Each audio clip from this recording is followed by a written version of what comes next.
Alright, so I just got this yesterday. I watched it. Holy cow, this was awesome. Let's talk about it. Okay, so I got my notebook here. Let's see, I took some notes. Specifically, like different characters of the Justice League, RWBY characters, other characters. They're in the movie. The specific pairings, like who was paired with who at the beginning. Like we got RWBY, Yang, and Superman, the farmer kids. Then we got the rich people, Weiss and Batman. We have the two princesses, Wonder Woman and Blake. Blake, I would say, does technically count as a princess, in a way. And the other heroes. I know this page says like time anomalies, since it's a warped reality, but at the very end you'll find out that that's not really the case. Okay, so disregard most of this. Yes, and let's just start off with the nitty-gritty. Basically, how the movie started is with Superman first appearing on Remnant. He sees Yang and Blake, or not Yang and Blake, Yang and RWBY fighting some Grimm. He tries to use his powers, but realizes that all of his powers are locked except for his heat vision, which he uses. But when you notice the Grimm in the fights, some of them were actually kind of glitching a bit. So yeah, that was a bit weird. After the fight was over, they have like a little talk. Supes remembered a vision that he had in his world when him and his team were fighting something. We'll get to that at the end. But the thing is, he has only one power. He is 16 and not an adult. Something is up here. And then, of course, our three peeps introduce us. I am Superman. Yeah, no. Okay, fine, call me Clark. Cut to Menagerie with Blake and Callie. They have like a little conversation, little mother-daughter conversation. Then Ralph shows up with Diana. Diana basically becomes a badass, just rips the goddamn handcuffs off her hands, introduces her as the princess of the Amazons, and explains to Blake that she's from another world. Her situation is similar to Superman, basically, like, she got a vision of the Justice League fighting some sort of robot thing, though in that vision she's an adult while she is 16 here. It's kind of confusing. Cut to Atlas with Weiss at the fucking banquet. And it's doing Weiss things with her father. When she goes upstairs, she finds an odd-looking costume with a bat logo on it. And we're introduced to Bruce Wayne, who is the suave billionaire type that he always is, when he is not Batman. Weiss then gets weird visions of herself leaving Atlas, and then reuniting with her friends, and then everything else is basically like, oh, I remember that. That's from volumes 4, 5, 6, and 7. Nice. Batman is then revealed as a Bat Faunus, and then we have this whole Batman versus Weiss thing. It was actually pretty neat. And then, of course, Batman gets arrested. I don't think this was the first time he was in jail, though. Cut back to RWBY, Yang, and Clark as they arrived at Beacon, only to meet Diana and Blake there. However, Yang questioned how Blake got there before them, and Blake doesn't really know. It's odd. Of course, Wonder Woman and Superman have a little bit of catching up to do. Like they introduce themselves again, blah blah blah. Let's see. Then Blake, RWBY, and Yang remember their first times at Beacon, and then the fall of Beacon as well, questioning how Beacon is still up. Then Ozpin appears. He was glitching out, switching from Oscar to Ozpin, Oscar to Ozpin, acting like some sort of robot. Don't know why. Then RWBY, Blake, and Yang remembers, oh, wait, he's dead, but he can reincarnate. Yeah, everything's a bit weird. Weird. Cut to Jean Nora Ren, Cyborg, Green Lantern, Flash, and Vixen in the training room with Glinda. Big training session. Justice League reunites, kind of, and they're fully introduced to RWBY and Jean Nora Ren. Cut to Batman in jail. He can fly now. And he has detective vision, similar to the Arkham games. Batman uses this to actually deactivate the door by just spitting on a crack on the floor that has some loose wires that made the cell door short circuit. And Weiss offered to help him because she also realizes something is wrong. Cut to Justice League and the Remnant heroes trying to find Batman. John hears Pyrrha's voice, which is interesting. And Green Lantern is getting all stressed out because she doesn't have her ring, which is actually her main purpose as a hero. In a way, kind of. Alright. The team splits off to do 3 different tasks. Diana, Blake, and Yang go to Atlas to find Batman. Clark, Cyborg, Nora, Ren, RWBY, Vixen, and Flash go out to hunt Grimm, and Jean helps Green Lantern find her ring. Cut to Batman and Weiss in Atlas. Batman has some problems, similar to the Justice League, where he remembers things, where he's like 16 here, but technically an adult somewhere else. They fight some Grimm, and they find a hidden lab that looks almost similar to a hidden command fortress, kind of like the Batcave. Kind of, not really. Cut to the other heroes in the forest. Cyborg and Ren have an argument over Nora, and there was a lot of tension, let's just say that. Cut to Jean and Green Lantern in Ozpin's office looking for her ring.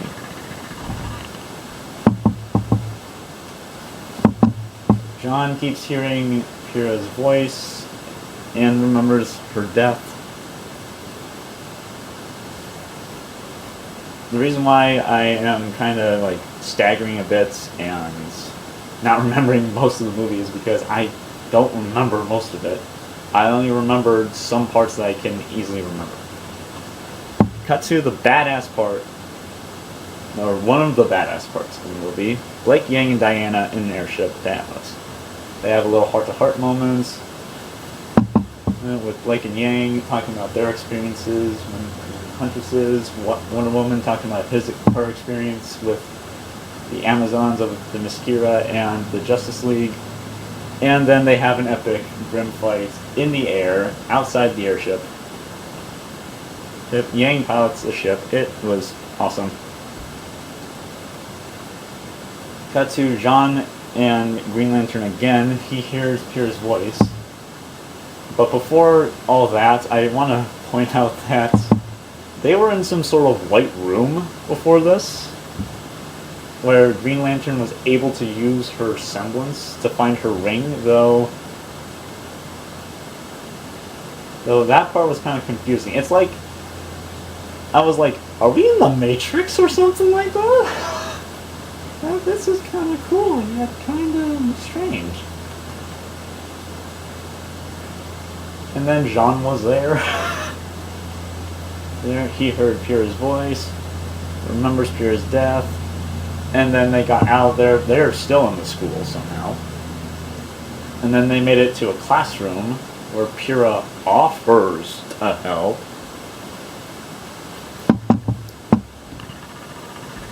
Cut to the other heroes fighting Grimm. A lot of them are just glitching up and everything, and one of them was actually the Wyvern from Volume 3.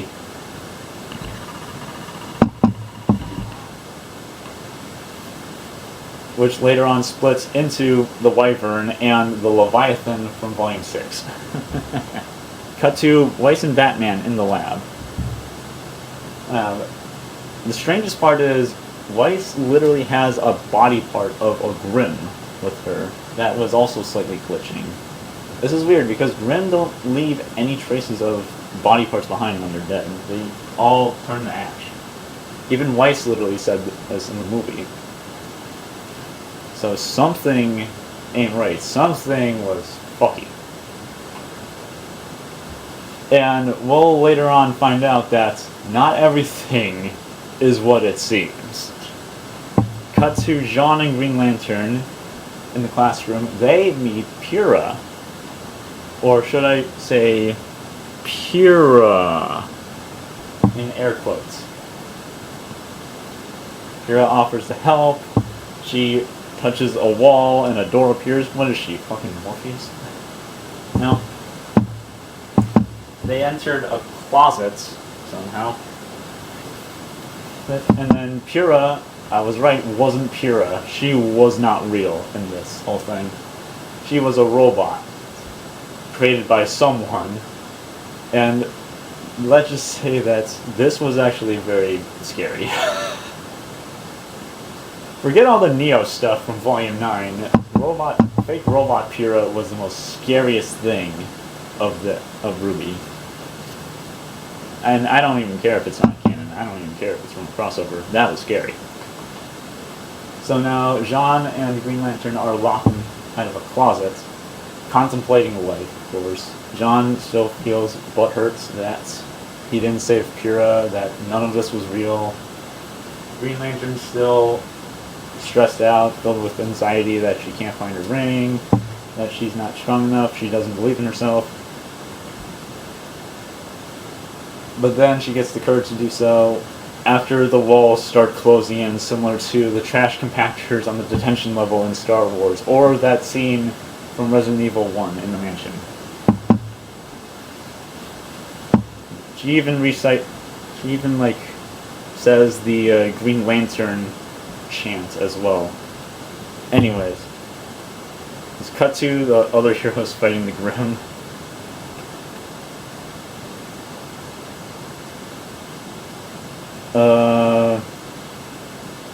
Their whole memories are now being cleared now. Everything makes sense now that they fought a giant robot named Kilgore, and that's how they got here.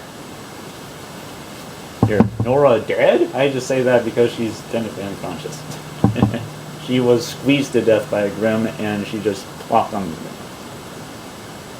Anyways, Batman Weiss found a weird code sequence that they decoded, which revealed that Kilgore was a part of this plan, and as well as someone from Remnants, though we don't know who, though I have a strange feeling that I might know who it is, and my friends also have an idea on who it is, but I'm not going to say it until later on. Batman fights some Grimm. Batman and Weiss meet Diana, Yang, and Blake. They got some catching up to do. Diana, Bruce moment. And cut to Jean and Green Lantern in the wall trap. Green Lantern chants. She believes in herself. She got her powers. Cut to basically Batman, Diana, the Bees, and Weiss. realizing that none of this is real. They are not on Remnants. They are not on Earth. What is going on? Cut to the big battle, where everyone's here now, and it's revealed that this was all virtual reality.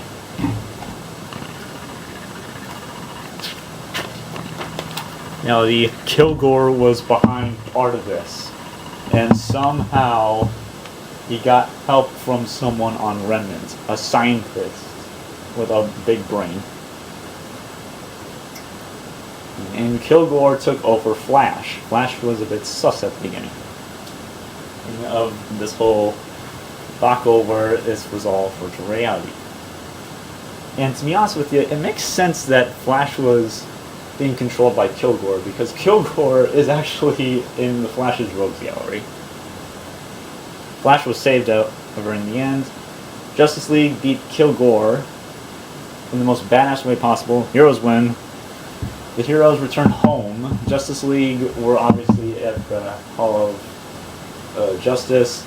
Team RWBY and Co. were in Atlas during Volume 7.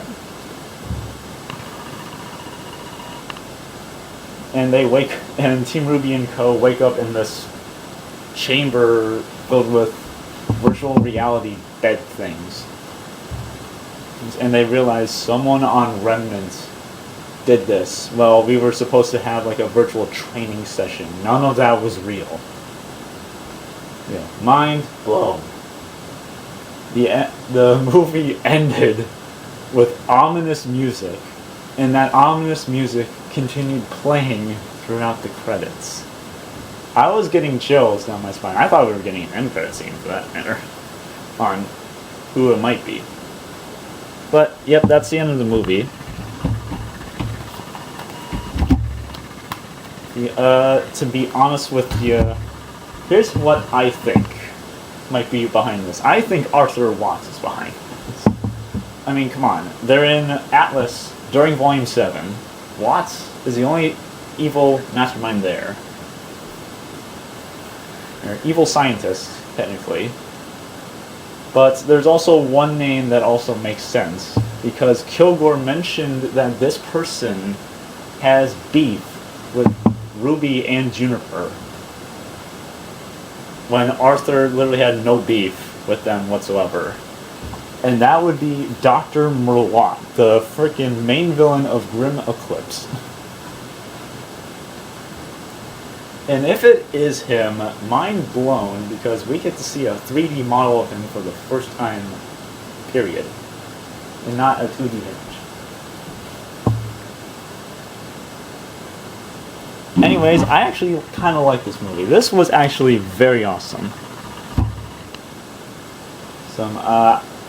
Fuck you, IMDb, for giving this movie a 6.4 out of 10. I don't think it deserves that at all. This movie deserves a fucking 8. All across the board, an 8 out of 10. Were there some hiccups? Yeah. Could have been handled better, like a couple members of RWBY said? Yes. Does it make it any less perfect? No. Because it was badass. Plus, it comes with 2 bonus cartoons, one of them being the Justice League Unlimited episode, where Green Lantern, Soups, Bats, and Diana turn into children. I got stoked when I saw that. And it brought me memories of Toonami back to my head. Anyways, this movie rocked. I definitely recommend this. Again, 8 out of 10. Awesome movie. Can't wait for part 2. Jeez, I'm out of breath. That review took a lot out of me. I wonder if I should put screenshots. Nah, fuck it, I don't care.